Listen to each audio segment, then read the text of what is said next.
para que sepáis cuál sea la esperanza que os ha llamado, y cuál es la riqueza de la gloria de su herencia en los santos, y cuál es su preeminente grandeza de su poder para con nosotros los que creemos, según la operación del poder de su fuerza, la cual operó en Cristo, resucitándole de los muertos y sentándole a la diestra de los lugares celestiales, sobre todo principado, autoridad, poder y señorío, y sobre todo nombre que se nombra, no solo en este siglo, sino en el venidero.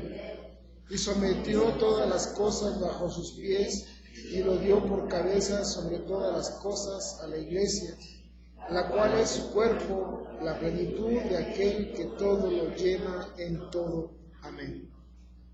Vamos a orar. Señor y Santo Padre, te agradecemos tus bendiciones, Señor. Gracias, Señor, porque la prueba fehaciente, Señor, de tus bendiciones es que estamos aquí. Y más aún, Señor, la de tu gracia, Señor, que nos traes hasta este lugar. Rogamos ahora, Señor, de tu Espíritu, que nos permita, Señor, exponer tu palabra, Señor, que tú nos permitas aprender de ella. Y Padre Santo, también, pues como dice el apóstol, pues hacer obras dignas de arrepentimiento. Rogamos, Señor Santo, de tu gracia, en Cristo Jesús, pedimos tu dirección. Amén. Pueden sentarse, estimados hermanos. Como ya es sabido de ustedes, tenemos como plan de exposiciones cada domingo el Catecismo de Heidelberg. Y como título del tema dice: ¿qué entiendes por subió a los cielos? La palabra del Señor, hermanos, a través de hombres como Mateo, Marcos, Lucas, Juan, dan testimonio de una manera escrita, y lo tenemos plasmado en los evangelios que hemos nosotros leído y releído.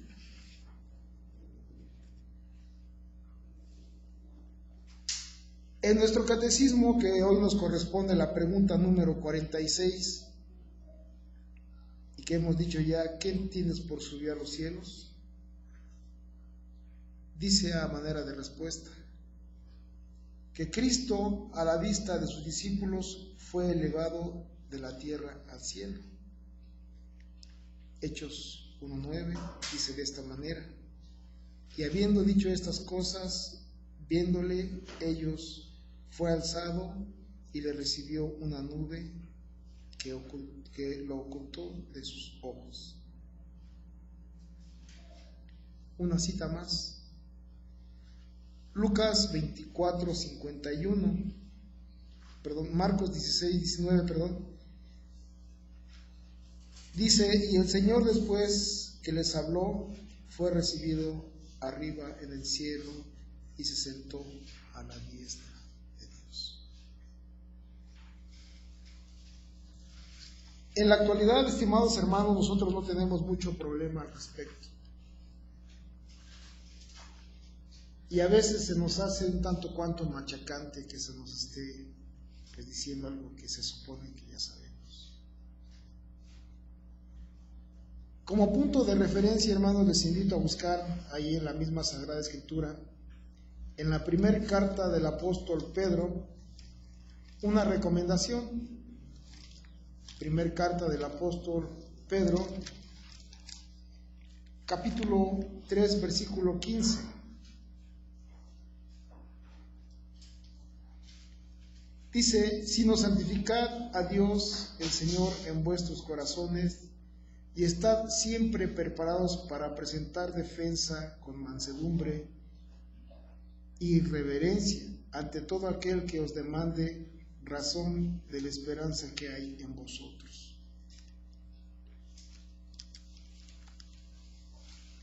Como primer punto, a manera de introducción, diremos que ha tenido, hermanos, una importancia enorme en la iglesia,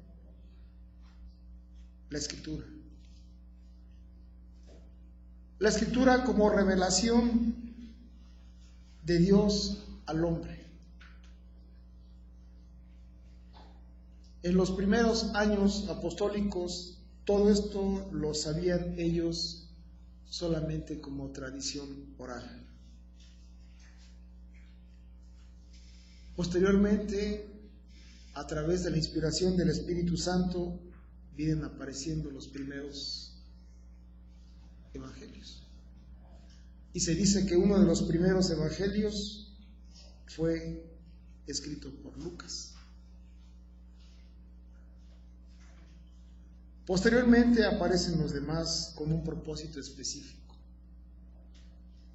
Evangelios sinópticos, Mateo, Marcos, Lucas.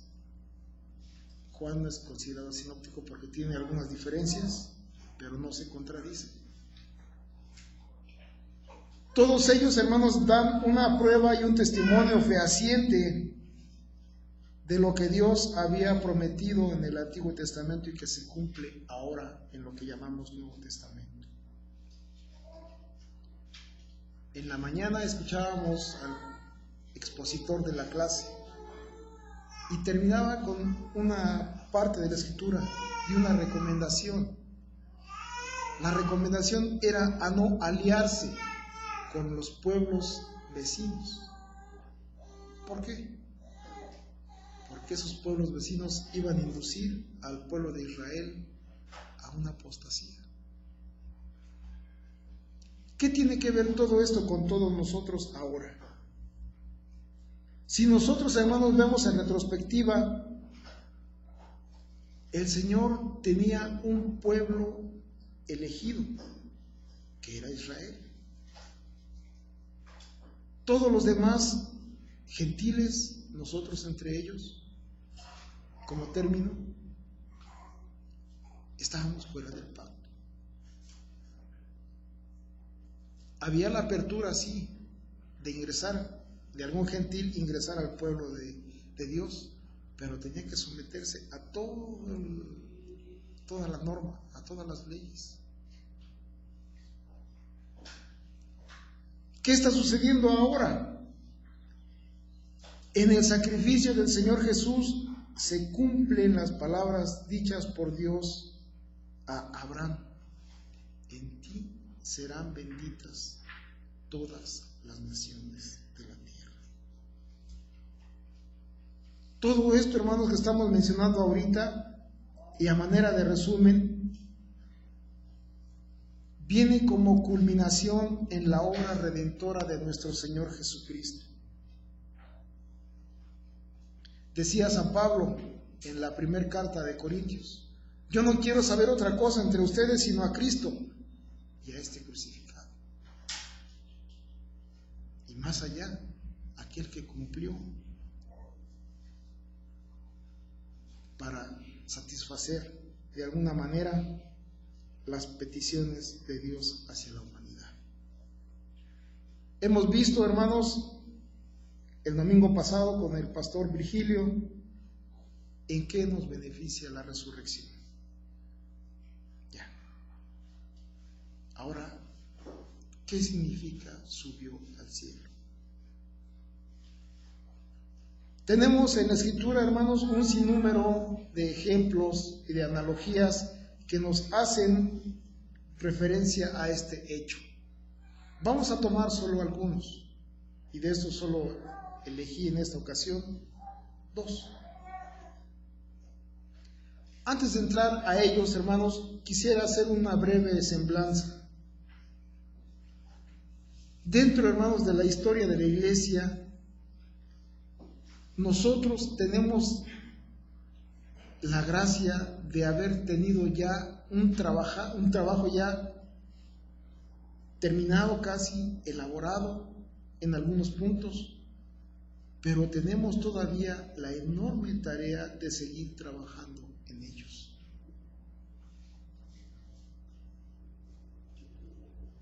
Tenemos una herencia doctrinalmente reformada, pero también tenemos un reto al que llamamos reformacional.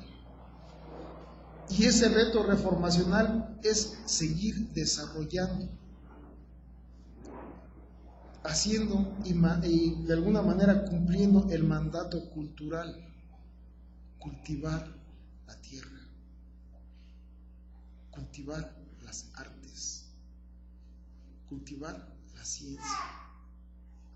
Y como decía nuestro hermano Aarón hace rato, la ciencia no es aparte, es parte de la creación de Dios. Por eso tenemos nosotros ahora ese reto. En herencia somos reformados y tenemos el reto de ser reformacionales. ¿Para qué? Para seguir cultivando el mundo de Dios en todas sus áreas. Nada más y nada menos. Diremos pues ahora, hermanos, que parte de esta tarea la hicieron los hermanos que en su momento fueron apologistas, aquellos que se dedicaron a defender en base a la Escritura, a defender a la iglesia de herejías. Tenemos como primer credo lo que siempre hemos dicho y recitado, el credo apostólico. Se dice que no es estrictamente que ellos lo hayan compuesto, pero se ha nombrado así porque fue el primer credo, el más viejo, y se le atribuye a la doctrina de ellos. Posteriormente, hermanos, y solo como ejemplo, muchos de los convertidos, unos prominentes pensadores extraídos de las filas de las huestes filosóficas griegas, y lamentablemente, hermanos, en esa época, como alguien de alguna vez pues parafraseó de una manera chusca, la filosofía fue como en las telenovelas, fue la chacha que ya entró como sirvienta y se quedó como patrona. Así es. Dentro de la iglesia, hermanos, viene esta filosofía y empieza a de alguna manera a mezclar y a tratar de mezclar la doctrina de Dios con la filosofía. Siempre yo recuerdo algún profesor del Juan Calvino y decía esto: estamos impregnados hasta la médula del pensamiento griego, lamentablemente. Y esa forma dicotomista de verlo es resultado de eso. ¿Cuál sería la exhortación, hermanos? La aplicación a nosotros: volver a la Escritura. Si ustedes se dan cuenta, hermanos, y echan un vistazo, en la época de la Reforma no se hizo otra cosa más que volver a la palabra. Los autores reformacionales, que de alguna manera he mencionado como teología reformacional, el primer punto de partida es ese: partir de la Escritura y partir de ella. ¿Qué tenemos nosotros ahora? Cuando nosotros, estimados hermanos, estudiamos estos credos confesionales, volvemos a lo mismo: partimos de la Escritura. Ojo, estos no sustituyen a la Escritura, jamás. Están pensados para nuestra instrucción. Están pensados para eso. Si nosotros, hermanos, vemos igual un vistazo retrospectivo de una manera rápida a la historia de cómo se forman los credos, hay un común denominador: la ignorancia. del pueblo hacia la palabra de Dios. Ahora nosotros, ya como cristianos, hermanos, tenemos ahora ese deber de instruirnos, como dice el apóstol Pedro, lo que hemos visto, dar testimonio de la fe, de nuestra esperanza. Y en esta ocasión yo quise tomar esta porción de Efesios. El apóstol da gracias al Señor y tiene una petición en específico: para que el Señor alumbre los ojos de nuestro entendimiento, para que sepamos cuál es la esperanza a que aquel nos ha llamado y cuáles las riquezas de la gloria de su herencia en los santos. ¿Y cuál es la supereminente grandeza de su poder para con nosotros los que creemos, según la operación del poder de su fuerza? Ojo, ¿cuál es la grandeza de su poder para con nosotros los que creemos? Decía hace rato la hermana Marta, nosotros no somos dignos, ¿cierto? No lo somos. Nosotros por sí solos no podemos venir a Dios. Necesitamos esto, el poder y la fuerza del Señor. Y la compara, hermanos. El apóstol Pablo aquí compara la fuerza que ha empleado el Señor, el poder, con el mismo que empleó para levantar al Señor Jesús de los muertos. ¿Ven ustedes cuán grande? El apóstol ora por la iglesia y, como decía una vez el pastor Virgilio, lo podemos aplicar a la iglesia de Betel. Para que el Señor, dice aquí, abra los ojos de nuestro entendimiento. ¿Cómo? A través de la palabra. Subió al cielo, cierto. Como dijéramos de una manera no peyorativa, pero sí chusca, como clímax. Dice en el versículo 20, la cual operó en Cristo, resucitando de los muertos y sentándole a la diestra en los lugares celestiales. Versículo 21, sobre todo principado y autoridad y poder y señorío, y sobre todo nombre que se nombra no solo en este siglo, sino también en el venidero. Y sometió todas las cosas bajo sus pies, y lo dio por cabeza sobre todas las cosas a la iglesia. Si nosotros, estimados hermanos, nos instruimos en todo, no tan fácilmente va a entrar en nuestra mente Sumo Pontífice, cabeza de la iglesia en Roma. Un ejemplo.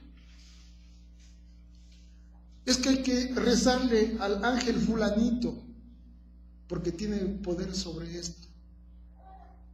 No. El Señor Jesús está sobre todos y sobre todo principado y autoridad y poder y señorío y sobre todo nombre que se nombra no solo en este siglo, sino también en el venidero.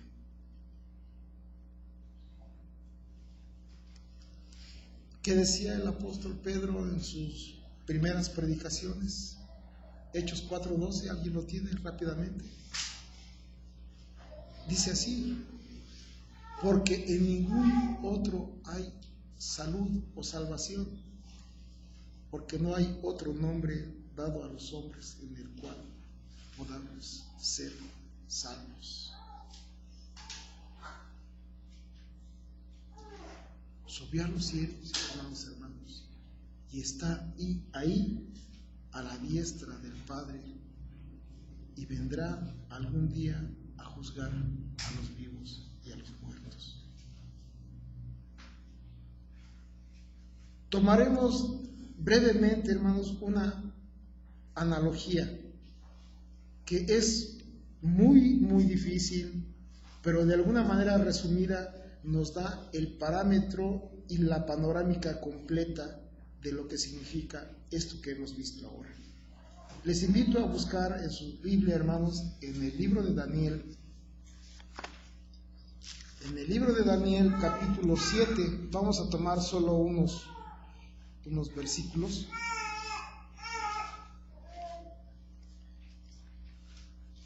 Daniel 7,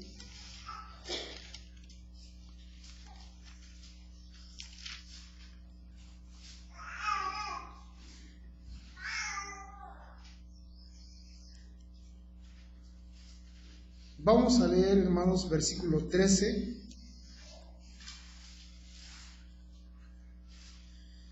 13 y 14. Si alguien lo tiene, por favor.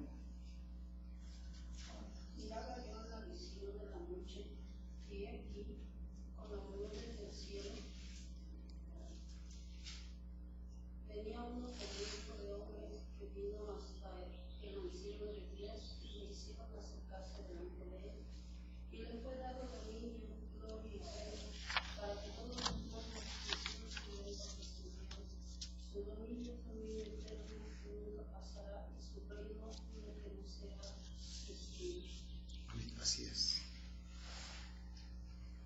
Si ustedes tienen la oportunidad de leer en casa este pasaje completo,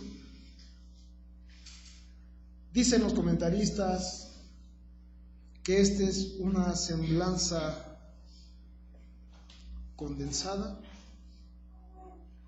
sobre la humanidad en general. Tenemos representaciones de reinos a manera de imágenes de animales, como león, como oso, como leopardo, y otra más que menciona que tiene dientes de hierro, y devoraba y desmenuzaba y hollaba sobre sus pies, y era muy diferente a las otras, pero ninguna de ellas era como este que mencionamos en el versículo 13 y 14. Esto es, hermanos, en resumen, la historia de la humanidad. Culmina, hermanos, con esto. Miraba yo en visión, dice Daniel, de la noche, y he aquí, con las nubes del cielo venía uno como hijo de hombre, que vino hasta el anciano de días, que no hay duda que es el Padre, y le hicieron acercarse delante de él, y le fue dado dominio, gloria y reino, para que todos los pueblos y naciones y lenguas le sirvieran, y su dominio es dominio eterno, que nunca pasará, y su reino uno que no será destruido. En la primera escena que de alguna que ustedes verán cuando lean este capítulo, verán 9 y 10 de este mismo pasaje, una visión del trono de Dios, en contraste con las escenas anteriores. Esta está marcada por orden y tranquilidad y soberanía. Vemos claramente el establecimiento de un juicio de Dios, un orden. ¿Qué significa esto, hermanos? La obra redentora culminada satisfactoriamente en nuestro Señor Jesucristo. vemos en el pasaje de Isaías una profecía: a mí se inclinará toda rodilla. Y es lo mismo que dice el apóstol Pablo acerca del Señor Jesucristo: a mí se doblará toda rodilla. ¿Qué entendemos pues cómo subió al cielo? Está ahí, como dijimos hace rato de una manera chusca, como clímax, como cúspide, subió al cielo. Y está ahí a la diestra de Dios, y como dice nuestro credo, algún día vendrá al fin del mundo a juzgar a los vivos y a los muertos. Quisiera, hermanos, de alguna manera concluir invitándoles a que busquemos en el mismo libro de Efesios que hemos tomado como base, ahora en su capítulo 1, versículos 9 al 14. Les invito, hermanos, a ponerse de pie y leerlo de manera unida.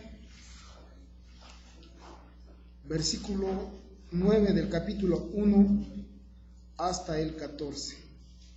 Lo leemos. La palabra del Señor dice así: dándonos a conocer el misterio de su voluntad según su beneplácito, el cual se había propuesto en sí mismo de reunir todas las cosas en Cristo en la dispensación del cumplimiento de los tiempos, así las que están en los cielos como las que están en la tierra. En él asimismo tuvimos herencia, habiendo sido predestinados conforme al propósito del que hace todas las cosas, según el designio de su voluntad, a fin de que seamos para alabanza de su gloria, nosotros, los que primeramente esperábamos en Cristo. En él también vosotros, habiendo oído la palabra de verdad, el evangelio de vuestra salvación, y habiendo creído en él, fuisteis sellados con el Espíritu Santo de la promesa, que es las arras de nuestra herencia, hasta la redención de la posesión adquirida para alabanza de su gloria. Amén. Oremos. Señor y Santo Padre, agradecemos, Señor, tus ricas bendiciones para con tu pueblo. Damos gracias, Señor, porque tú, Señor, has hecho sólida, Señor, tu obra, la has consolidado, Señor, y prueba de ello, Señor, es que tenemos el testimonio de tus profetas, de tus apóstoles, y ahora nosotros somos portadores de ese testimonio. Rogamos pues, Señor, seas con cada uno de nosotros, Señor, y pongas en nosotros, Señor, el deseo fehaciente, Señor, de dar testimonio de él. Rogamos pues de tu gracia, Señor, para esta tu iglesia, en Cristo Jesús. Amén.